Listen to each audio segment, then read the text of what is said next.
Bien, en esta parte ya de las jornadas se han dicho muchas cosas. La palabra paisaje cultural ha aparecido varias veces, sobre todo en relación a la escala territorial con la que tenemos que aproximarnos a lo que es el paisaje de los ríos y que luego comentaremos que formará parte de las conclusiones, ¿no?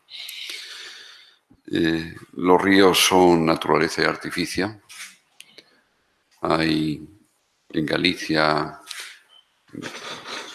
geógrafos como Augusto Pérez Alberti o Francisco Ría Parjas, que han escrito, Paco Ferreiros también, Francisco Ferreiros, que han hablado de los ríos desde el punto de vista morfológico, desde el punto de vista ambiental, y es una variable fundamental para aproximarse a los ríos, incluso de sus procesos de formación.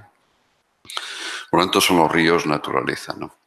Pero la manera con que el hombre se ha ido apropiando, de alguna manera, las márgenes y riberas, ¿no?, a través de construcciones para aprovechamiento de sus recursos y sus aguas, está detrás de estas jornadas en donde hemos ido construyendo paisajes en donde los ríos no son reconocibles, sin as pontes, sin os muiños, sin as ferrerías, sin os batáns, sin as fábricas hidráulicas que transformaron la energía hidráulica en una energía mecánica, ¿no?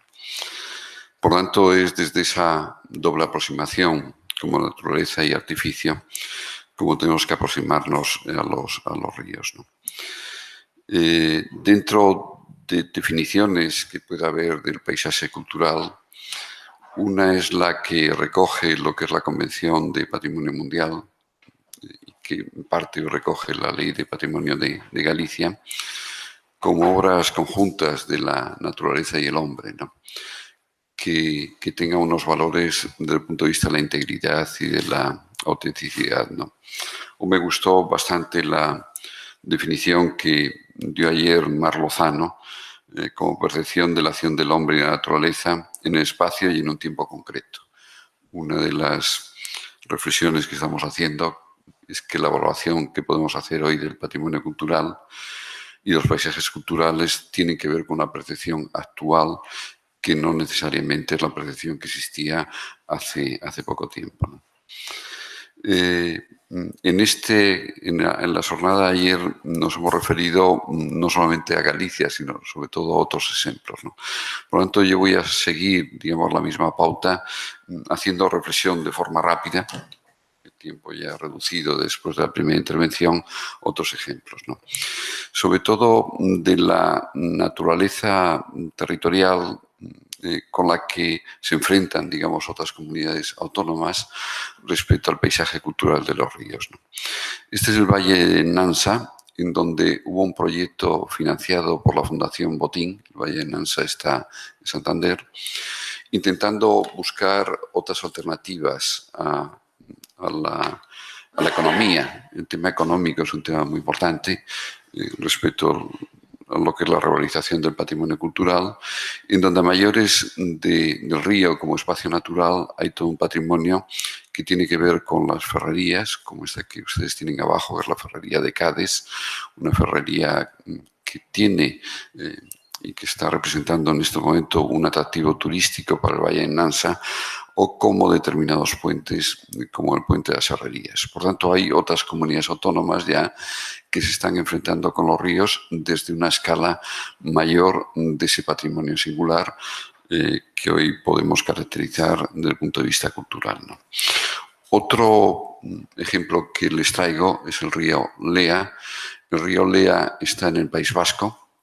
Es un río relativamente pequeño, es un río que apenas tiene 30 kilómetros, pero en donde hoy, dentro de esa selección de los 100 paisajes culturales a los que ayer se refería, de una publicación que se hizo del Instituto de Patrimonio Cultural, está recogido, conjuntamente con otro río también del País Vasco, ¿no?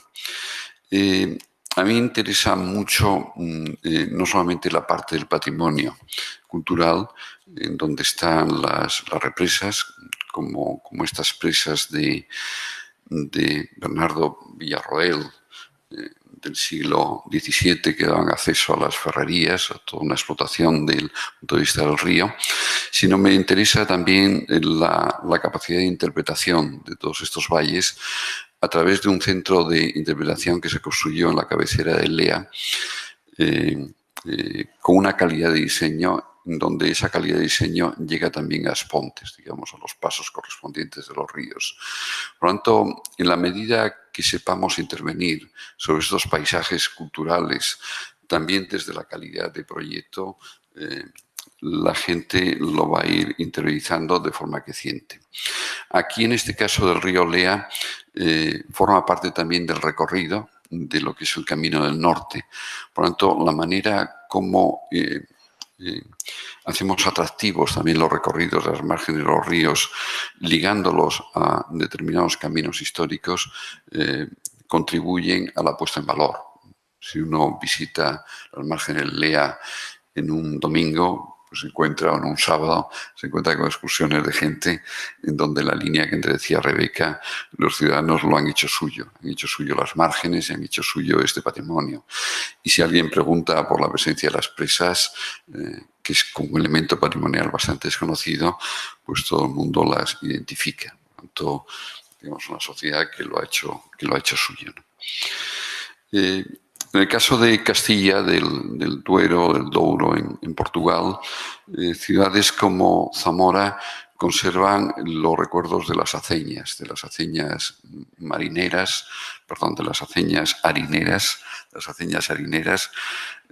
Lo que tiene abajo es la aceña de Olivares, una aceña restaurada, pero cuando nos acercamos a Zamora, ayer decía Joan Carmona, o decía Juan Luis de las Rivas, cómo las ciudades castellanas se miran desde los ríos. Hay una mirada especial desde los ríos. Y cuando miramos la ciudad, estamos mirando también este patrimonio de lo que es el pie de las ciudades, ¿no? Que tiene que ver con patrimonio de puentes, que tiene que ver con patrimonio de las aceñas, que tiene que ver con las presas. Es decir, ayer hablábamos de los muiños, pero también de las presas, de todas esas fábricas hidráulicas en torno a los ríos, que son incomprensibles sin las infraestructuras hidráulicas. Por lo tanto, todo un sistema hidráulico que justifica esta transformación de la energía hidráulica en la energía mecánica, ¿no? Lo mismo cuando vamos y atravesamos el río Duero en Tordesillas, por el puente de origen medieval, nos encontramos con la ruina de una aceña también harinera.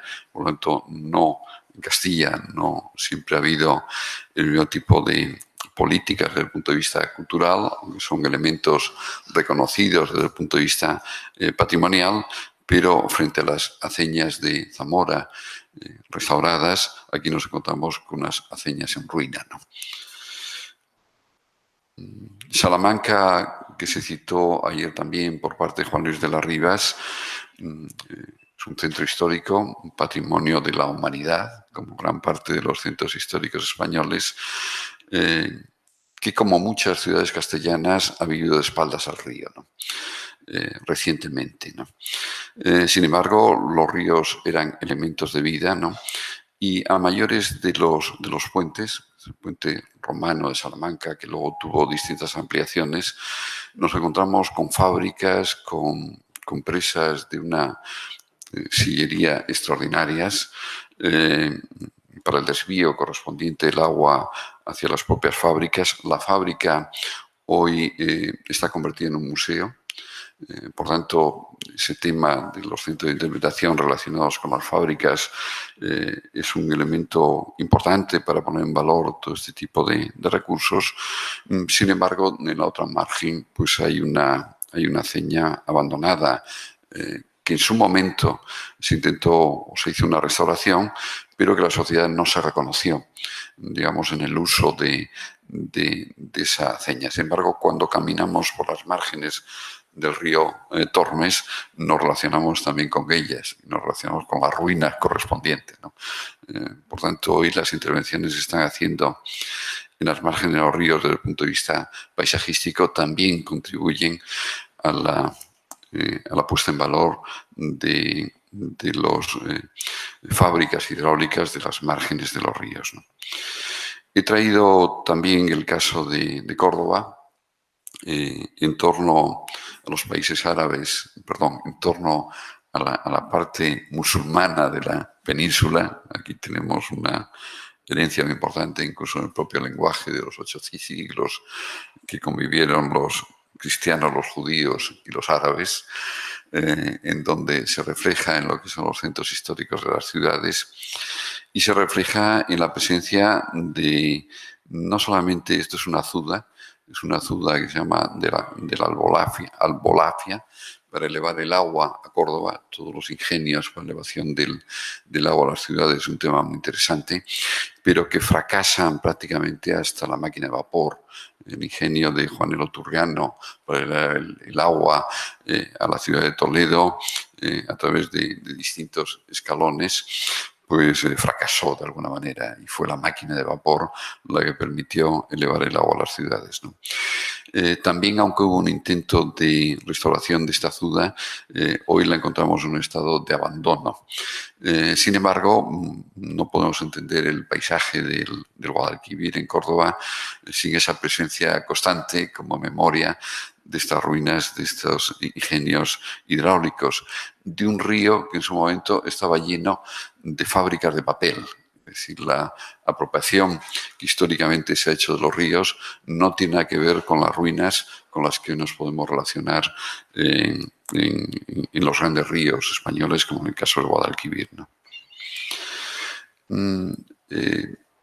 Otro ejemplo, digamos, a nivel español tiene que ver con un tema que se citó ayer, lo citaba Juan Luis de las Rivas, en lugar de los canales de navegación. Los canales de navegación fueron obras ilustradas de la segunda mitad del XVIII, en donde seguimos el modelo francés para intentar unos canales que comunicaran mares, que comunicaran cabeceras de los ríos navegables con los ríos europeos, con los mares, el mar Mediterráneo con el mar Atlántico, del cual formaba parte un canal que fue uno de los primeros canales que se construyó en Francia, que es el canal de Midi, que les aconsejo visitarlo desde Toulouse hasta la desembocadura en el Mediterráneo, ¿no? En España, dentro de este proyecto ilustrado, fuimos fundamentalmente capaces, aunque con limitaciones, de construir durante prácticamente un siglo. Incluso trajimos a un ingeniero francés como era Carlos Lemaur, que proyectó este edificio. Es decir, a Lemaur le trae el Marqués de Ensenada a mediados del 18 para el proyecto fundamental de los canales. Lo que pasa es que en ese momento los ingenieros militares tenían competencias en el proyecto de obras de edificación, o a mantener luego los ingenieros durante el 19, ¿no? El proyecto de los canales son una obra hidráulica a gran escala, desde las presas de captación, lo que tienen ustedes arriba a la izquierda es la presa de Alar de Rey, es una visita que les recomiendo, es donde nacía el canal de Castilla, que tenía un extremo en Medina de Río Seco y otro extremo en Valladolid, que citaba ya en Juan Luis de las Rivas, ¿no? Pero Alar de Rey, simplemente nacimiento, es un tema muy interesante, con fábricas, puesto que eran unos elementos a través de los cuales se intentaba no solamente transporte, sino de fomentar la riqueza de la nación. Este es un tema importante. Hoy existe un Ministerio de Fomento, cuya herencia es del 18, en donde a través de las obras públicas se intentaba fomentar lo que es la herencia de la nación. Esta es una parte a la derecha del Canal de Castilla, y el otro gran canal que se consiguió construir en el siglo XVIII, que iba a comunicar el Cantábrico con el Mediterráneo, pero que solamente se construyó el tramo correspondiente entre el Bocal. Bocal es una visita que merece la pena, con un parque ajardinado en donde nace el Canal Imperial de Aragón, descendiente de una anterior acequia, en donde ahí se pueden relacionar con la presa, que es la presa de Pignatelli. Pignatelli fue uno de los promotores del canal, y con un edificio que es el edificio de la Casa de Esclusas, lo que regulaba de alguna manera la derivación del agua del río Ebro hacia el canal. El canal es una obra artificial. Parte de los canales españoles fracasaron como consecuencia de la limitación del agua, y luego se reutilizaron como el Canal de Castilla, o para abastecimiento o para el riego. Pero forma parte también de ese patrimonio, de ese paisaje cultural ligado a los ríos, las obras que construimos en los grandes ríos para desviar el agua hacia los canales de navegación, ¿no? Y ya ayer se ha hablado de ese paisaje industrial relacionado con los canales, ¿no? Traigo el río Llobregat. El río Llobregat es muy interesante, sobre todo porque se han hecho estudios por parte de la Universidad Politécnica de Cataluña, promovidos por la Diputación. Un papel importante de las diputaciones, no solamente la administración autonómica puede jugar un papel en este sentido en la protección de este patrimonio. El río Llobregat, que baja de los Prepirineos, que está detrás, digamos, de la industria textil de Cataluña, con fábricas como la que tienen ustedes abajo a la izquierda, que es la fábrica de Cal Vidal. Hay otra muy cercana, que es la de Villamodiu, en donde no solamente la fábrica, sino los poblados, con una arquitectura industrial muy interesante de finales del XIX y de principio del siglo XX, y con la posibilidad de visitar museos en torno a todo un aprovechamiento industrial, en este caso de este río, ¿no? Con una presencia de puentes. El puente de Martorell es un puente romano, pero modificado a través de la estructura medieval, aunque conserva sillas romanos, y con la derecha con un puente que también se llama el puente Martorell, que proyectaron dos grandes ingenieros españoles, José Antonio Fernández de Ordóñez y Julio Martín Calzón, intentando respetar incluso la propia forma de las pilas, la estructura y la forma del propio puente medieval. Por tanto, vuelvo a esta imagen del río Lea, ¿no? La intervención sobre todo este territorio con sensibilidad implica que cuando hagamos restauraciones de puentes, restauraciones de presas, o cuando intervengamos o de edificios, de molinos o de fábricas hidráulicas, intervengamos con una sensibilidad a todo este paisaje cultural, ¿no?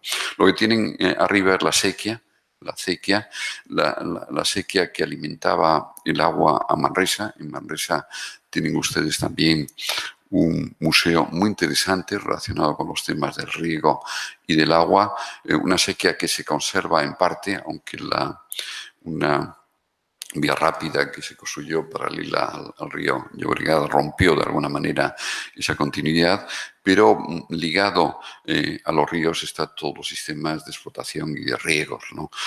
Que ayer María del Mar Lozano hacía referencia incluso en relación a los poblados de colonización. Béjar es una villa de Salamanca elevada. Todo el tema de los emplazamientos de estas villas históricas es muy interesante, pero que tiene un río que es el río Cuerpo del Hombre, en donde la historia de Béjar de alguna manera está en las formas de explotación del río. Desde unas primeras fábricas también harineras a los batanes, todo un proceso de industrialización y además con capital de fuera, fundamentalmente con capital holandés, que se produce ya a partir del siglo XIX, ya con la aplicación de la máquina de vapor, ligado a la explotación de las lanas. Toda la economía castellana está muy ligada a todo el tema de la mesta, de las lanas, de la forma de explotación de los paños correspondientes, sustituyendo a la máquina de vapor a los anteriores batanes. Con una presencia de puentes, hay un doble puente en arco, con una presencia de las represas correspondientes para acelerar el agua. Es decir, estas ubicaciones iniciales se producen en tramos de ríos que tienen una gran pendiente, porque tienen unos caudales que permiten mover las fábricas hidráulicas, ¿no? Pero el hombre actúa y potencia, digamos, lo que es la energía de la naturaleza a través de los saltos correspondientes que llegan a la escala de las presas hoy en día que ayer nos enseñaba Joan Carmona, ¿no? El río Allariz, el río Anoia en Allariz, es un río especial por muchas cosas, ¿no? Ahí restauramos un puente, como el puente de Freiso, un puente romano, muy interesante, ya a finales de los años 80. es un río intermedio dentro de la escala de los ríos de Galicia, ¿no? Pero todo el proceso de recuperación del río ha sido dirigido por un plan especial, ¿no? Y el hacer un plan especial no significa nada. Hay ciudades y centros históricos que han hecho planes especiales. Yo explico a mis alumnos de urbanismo, de ordenación de territorio y de paisaje que las intervenciones de territorio tienen una componente política que es muy importante para entender actuaciones adecuadas y actuaciones inadecuadas. En La Coruña hay un plan especial, pero el centro histórico de La Coruña sigue estando igual que hace muchos años, ¿no? Por tanto, la componente política de cómo una administración apuesta políticamente con un instrumento urbanístico, como es un plan especial, por recuperar el río, un río en donde existían fábricas de curtidos. Ayer Joan Carmona se refería a estas fábricas, una parte importante de la economía gallega, a mí me parece importante. Por lo tanto, no es solamente la componente patrimonial desde la gestión de una dirección como la Dirección de Patrimonio Cultural, sino que es la componente de planificación que ayer introducíamos, incluso otras escalas, o la componente que tiene que ver con la planificación de la escala intermedia a nivel de planes especiales, la que permite reorientar, digamos, políticas que tienen que ver con la recuperación de ese patrimonio. Patrimonio que tiene que ver con los puentes. El puente de Vilanova lo habíamos recogido en el libro Puentes Históricos de Galicia, que publicamos ya en el año 88. Patrimonio de presas. En España hay un catálogo que se publicó también en el año 88, 89, de presas antes de las grandes presas de la segunda mitad del siglo XX, también dirigido por Fernández Ordóñez.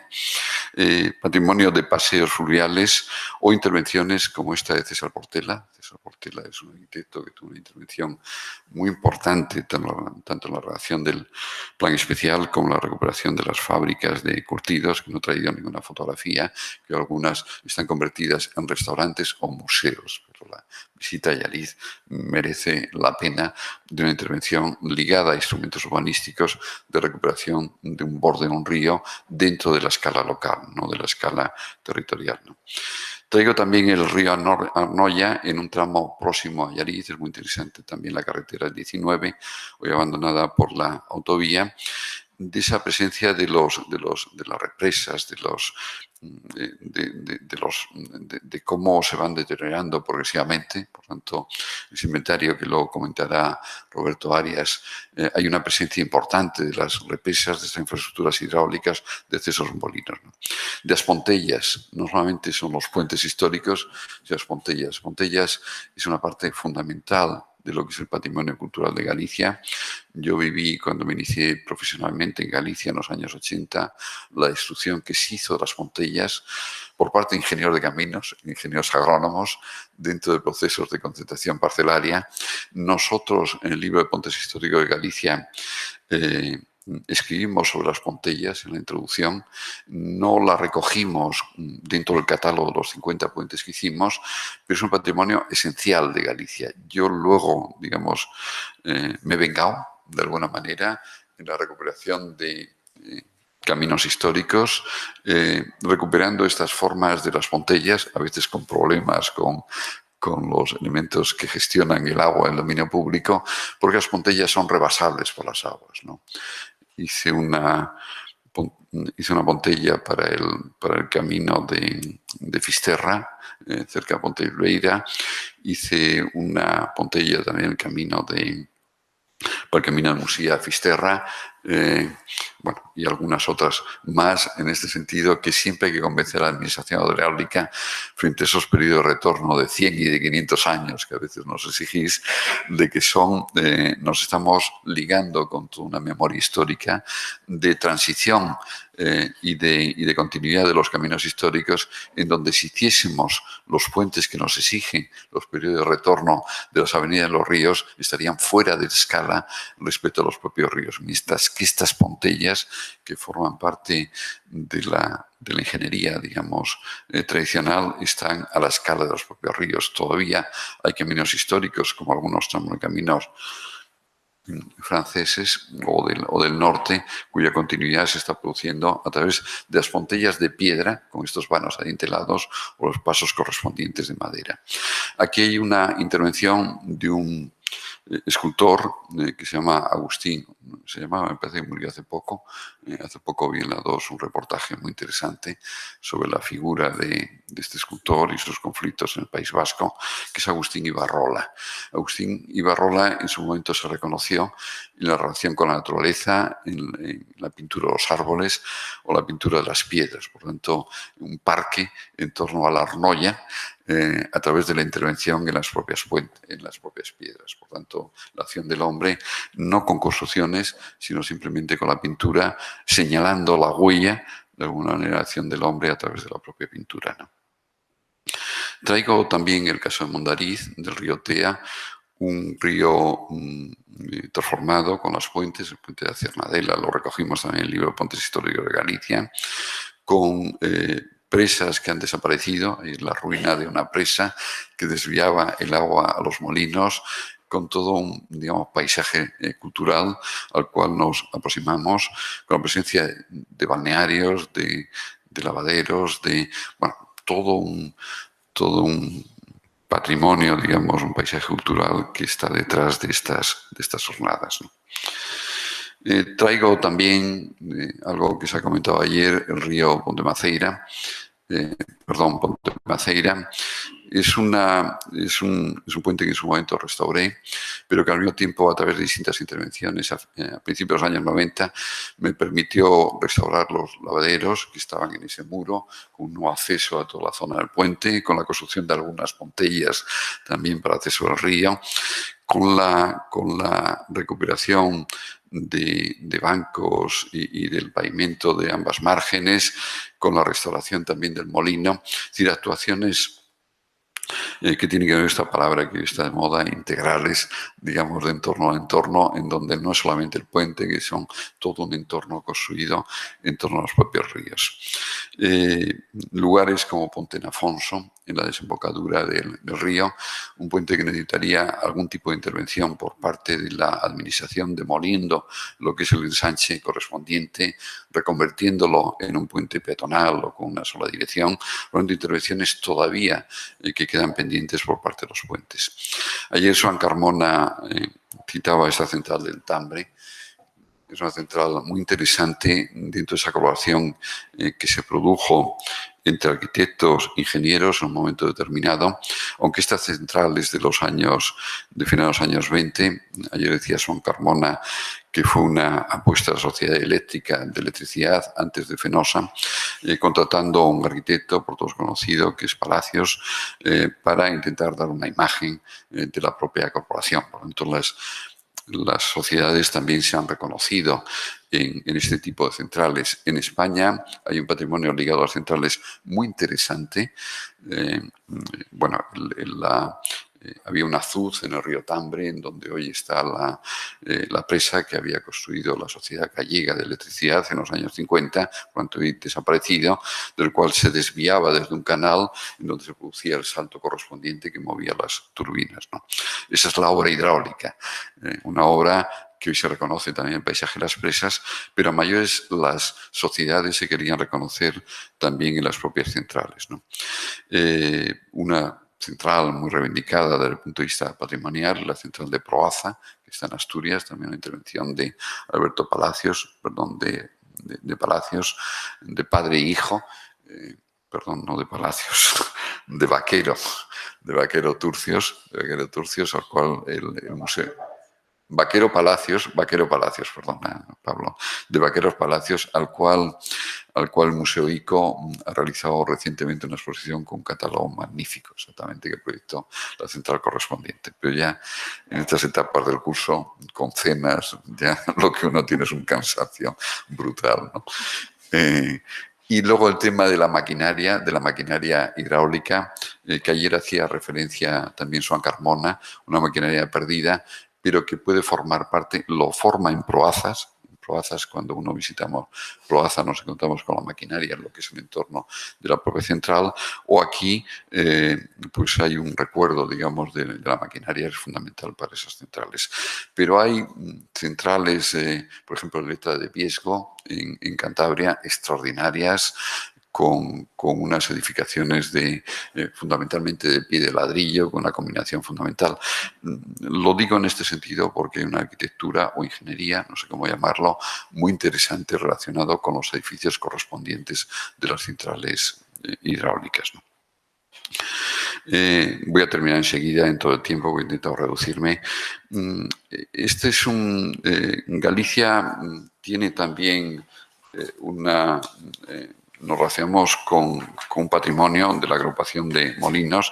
De hecho, en la calificación que luego comentará Roberto de este inventario de obras hidráulicas, había una clasificación en distintos criterios, ¿no?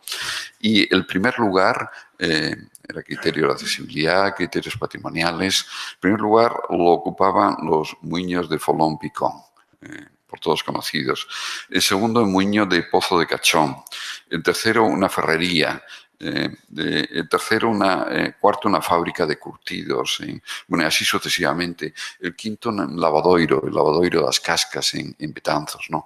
Por lo tanto, una clasificación que es fundamental desde el punto de vista de la puesta en valor. Es decir, los bienes, ayer decía que tenemos del orden de 27.000 muiños en Galicia, por lo tanto esa selección es interesante. En este inventario me parece que seleccionasteis del orden de 120 o 127 con las fichas correspondientes. Por lo tanto esa selección es fundamental para relacionarnos con este patrimonio cultural, ¿no? Ahí aparecen roteiros como a Costa da Goa, que está está en Herbes, en Carral, con una sucesión de molinos aprovechando las pendientes correspondientes del río. Significan también zonas de estacionamiento ligadas a estos aprovechamientos, significan senderos correspondientes que partan también de los lugares que se visitan. Por lo tanto, todo un proyecto a escala local o territorial que tiene que ver con la recuperación de este patrimonio, esos patrimonios muiños, ¿no? Un río central en lo que es Galicia es el río Miño, ¿no? Yo reivindico que el río Miño sea un paisaje cultural. Es decir, no solamente tramos correspondientes como antes hemos visto en el río Lea, sino que el río Miño, sobre todo también con todo lo que nos ha contado ahora Rebeca, la aproximación a un río como el Miño y también como el Sil, independientemente de los condicionantes que existen, significaría el realizar un plan, primero los documentos de ordenación de territorio y luego documentos directores para poner en valor un río que es el eje central, digamos, de Galicia, ¿no? Por tanto, a través del diálogo con las administraciones, ayer estuvo el presidente de la Confederación Miño-Sil, persona sensible, me pareció esto todo más de patrimonio, y luego en mesa redonda estará el comisario de Aguas. ¿Cómo nos enfrentamos dentro de una política urbanística que es la gallega, fundamentalmente apoyada en planes urbanísticos con todas las dificultades del mundo de la escala local, con planes que hagan referencia a una escala territorial como la escala de los ríos? Es un debate que a mí me parece importante, en donde la nueva ley de Galicia ya nos permite esta declaración de paisaje cultural, no solamente de la Ribeira Sacra, ahora que comentaré, sino de todo un río, de todo el entorno de un río canalizado, ¿no? Desde las fonte del Pedregal, del río Miño, desde los mosteiros, como el monasterio de Meira, desde los castros, como el castro de Viladonga, desde las pontes. Este también es un puente que restauré y demolí el ensanche correspondiente y actué sobre el entorno, que es la Ponte de Rábade. Estaba colgada de cables por todas partes. Es un puente muy interesante porque por ahí pasaba el Camino Real, puente de origen medieval, pero tenía la ampliación correspondiente del Camino Real 18, la carretera de Madrid del 18. Por lo tanto, todo un patrimonio que es una mezcla de patrimonio natural, de los ríos, de los líquenes correspondientes y de las márgenes correspondientes que van hasta la presencia de los castros o de los propios mosteiros, ¿no? La Ribera Sacra en este momento hay un proceso de conversión de la Ribera Sacra en patrimonio de la humanidad. En un equipo con la Universidad de Santiago hicimos un estudio, tocó toda la parte hidroeléctrica, que fueron varios tomos, y toda la parte de los camiños, de las sendas, de los miradoiros. Es un paisaje cultural, es una obra construida por la naturaleza y el hombre, en unos tramos encajonados, en donde la acción del hombre a través de las distintas presas no ha sido capaz de transformar la escala de la naturaleza, con un paisaje que tiene que ver con los poblamientos en las márgenes, unos lugares en emplazamientos especiales. No solamente las fortificaciones estaban en emplazamientos especiales, sino que los poblados estaban en emplazamientos especiales. En los poblados, los núcleos rurales en Galicia, sabemos que no los podemos entender exclusivamente desde las construcciones correspondientes, sino una escala que va más allá de las propias construcciones y tienen que ver con los aprovechamientos agrícolas de los terrenos cultos y los mal llamados terrenos incultos.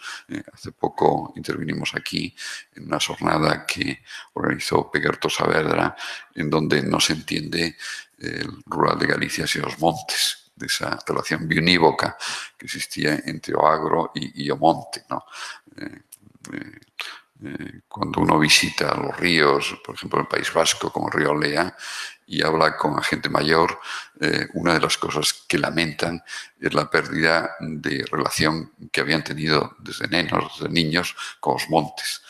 Por tanto, esa relación entre el monte o el monte ocupados por otro tipo de aprovechamientos, ¿no? Lo que tienen ahí a la izquierda arriba es la presa Os Peares, es la primera presa que construyó Fenosa en el Miño, en donde obtuvo la concesión integral. El salto de escala al que se refería ayer Joan Carmona tiene que ver con los aprovechamientos de los ríos a gran escala. Hay toda una historia muy interesante detrás de estos aprovechamientos integrales. Por ejemplo, de los aprovechamientos del Duero, con personajes como Orriozo, un ingeniero de caminos que fue capaz de convencer, porque son ríos limítrofes, en el caso de Portugal, de un aprovechamiento conjunto de lo que son los arribes del Duero, con una presa que es una presa de los años 30, que es la presa de Ricoballo. Es verdad que la política de presas se ha relacionado más con la posguerra, pero ya había una política de presas anterior muy importante, apoyada fundamentalmente primero en los riegos. Hay un personaje de final del XIX que es Joaquín Costa, con todo el regeneracionismo después del desastre del 98 con la pérdida de las colonias, en donde reconoció que o promocionó de alguna manera que una esperanza de España era la política de los riegos. Y ahí estaba también todo el tema de la construcción de nuevas presas que están haciendo antes de la guerra. Presas muy interesantes, algunas incluso por la limitación del Canal de Castilla en lo que es la provincia de Palencia, en lo que es la cabecera de los ríos y de León, ¿no? Pero el salto de escala se va a producir después en la posguerra con las concesiones. Ayer nos ponía Joan Carmona los banqueros, de alguna manera, que estaban detrás de estas concesiones, de estos aprovechamientos y de ese reparto del paisaje que decía ayer Joan, de las cuencas de los ríos, entre el Miño y el Sil, entre Iberduero, que se llamaba antes de hoy llamarse Iberdrola, en donde aprovechó el Sil con presas importantes. Esta es la presa de San Estevo de Sil, todo el paisaje del Sil, con el monasterio correspondiente, con la presa, con los caminos que bajan desde el monasterio hasta la antigua estación de ferrocarril, que es un tema muy interesante, unos caminos de un enorme valor paisajístico, que no son caminos de Santiago y que se conservan, por tanto, paisajes con los que nos podemos relacionar, incluso que recorren las márgenes del propio monasterio de San Estevo, con todas estas obras hidráulicas, que eran obras a gran escala, significaban toda una serie de maquinarias desde el punto de vista de la construcción, que todavía se conservan, tanto en la presa de los Peares como en la presa de San Estevo de Sil, con poblados muy interesantes que ustedes pueden visitar, con casas en donde vivían, digamos, los directivos, que tenían una visión privilegiada sobre las propias presas. Todavía no hemos llegado, sí, en el caso de las presas de la guerra, a una cierta reivindicación desde el punto de vista del patrimonio cultural de las propias presas, sobre todo las más inmediatas, pero les quiero decir en este sentido que estas presas en los años 60, San Estevo de Sil formaba parte de una exposición en España de las presas que se realizó en el MoMA de Nueva York, durante una reivindicación de una sobreingeniería, las cuales estaba reconociendo en este momento. Paisajes transformados, en este caso me parece que son fotografías solo del Miño, sí, tengo miles de fotografías de la Riviera Sacra que tuve que hacer a través de ese trabajo, de unos aprovechamientos que tienen que ver con del aprovechamiento desde el punto de vista de la navegación, ¿no? De un patrimonio que tiene que ver con los socalcos. Aquí, a diferencia del Alto Douro de Portugal, que es el patrimonio de la humanidad, desde principios del siglo XXI, no hemos sido capaces de reivindicar. Yo tengo dudas en este momento. En Portugal hubo un consenso social y aquí no ha habido el suficiente consenso, sobre todo desde el punto de vista del ámbito de protección de la Riviera Sacra. Esto es un debate que tuvimos en jornadas que organizamos aquí respecto al patrimonio de la obra pública, ¿no? Termino con esta imagen, de esto es en tiempo reducido, que tiene que ver con lo que ha dicho Rebeca, ¿no? De ese contexto territorial de las fortificaciones de Aspontes. Es un puente de finales del siglo XIX, un puente de ferrocarril, de carretera. El ferrocarril dejará de pasar dentro de poco, todavía se mantiene el uso. En este momento la gestión es por parte de Portugal, que comunica una fortificación extraordinaria, que es la fortificación de Valencia do Miño, a la que antes se refería Rebeca, con la parte de Tui, con un paso de barcas que no estaba exactamente ahí, que comunicaba ya la vía perloca romana dentro de todo el recorrido de la franja litoral. Fortificaciones, pero también pesqueiras. Dentro de ese aprovechamiento integral del Miño, la concesión de ese aprovechamiento que consigue Fenosa a través de un personaje central en lo que ha sido Galicia, la Galicia moderna, que es Pedro Barrié de la Maza, y también de la familia de Pedro Barrié de la Maza, de Pastor. Ayer hablamos del abastecimiento de agua de A Coruña. De cómo eran los ríos con las pesqueiras correspondientes, ¿no? Conocemos las pesqueiras de Miño a través de trabajos de los años 80 de César Portela, en donde el hombre, en esa acción sobre la naturaleza, dirigía de alguna manera las anguilas a los lugares en donde colocaba las cestas correspondientes para recoger, ¿no? Pero no solamente tenemos pesquerías en el Miño, están en la margen derecha de esos pescadores que ustedes tienen ahí, enfrente de la fortaleza de Monsao, que es una fortaleza que merece la pena visitar. Enfrente está la fortaleza de Salvaterra. Sino que también tenemos pesqueras en Arnoia, tenemos pesqueras en otros tramos del Miño. Los embalses que han transformado de una forma radical el paisaje de los ríos, podemos relacionarnos a veces con ellos. La presa del Tambre, a la que antes me refería, supuso el traslado de Portomarín, de la doble villa que existía en ambos lados de Portomarín, con la presencia del puente, la ruina del puente, el puente Miñá, y con la presencia de las pesqueiras. Pesqueiras que a través de estas orientaciones, digamos, triangulares, orientaban a los pescadores, que además se resguardaban en casetas correspondientes toda la noche para ir recogiendo el pescado, ¿no? Por lo tanto, ríos que nos están relacionando con la memoria, memorias de unas formas, digamos, de aprovechamiento de los recursos del agua, no solamente desde el abastecimiento de las fábricas hidráulicas, sino también de la propia pesca, ¿no? Bueno, esto es un poco lo que les quería decir dentro de la escala a la que seguimos defendiendo, con los que nos tenemos aproximando a estos paisajes culturales de los ríos, ¿no? En donde hay villas, en donde hay pontes, en donde hay pesqueras soportadas de esos embalses con los que a veces solamente nos podemos relacionar en aguas bajas, ¿no? Por lo tanto, a veces los estiajes, que son fatales desde el punto de vista del aprovechamiento hidroeléctrico, son maravillosos desde el punto de vista de relacionarnos otra vez con estos paisajes, ¿no? Nada, muchas gracias porque he dicho muchas cosas en relación a todo esto.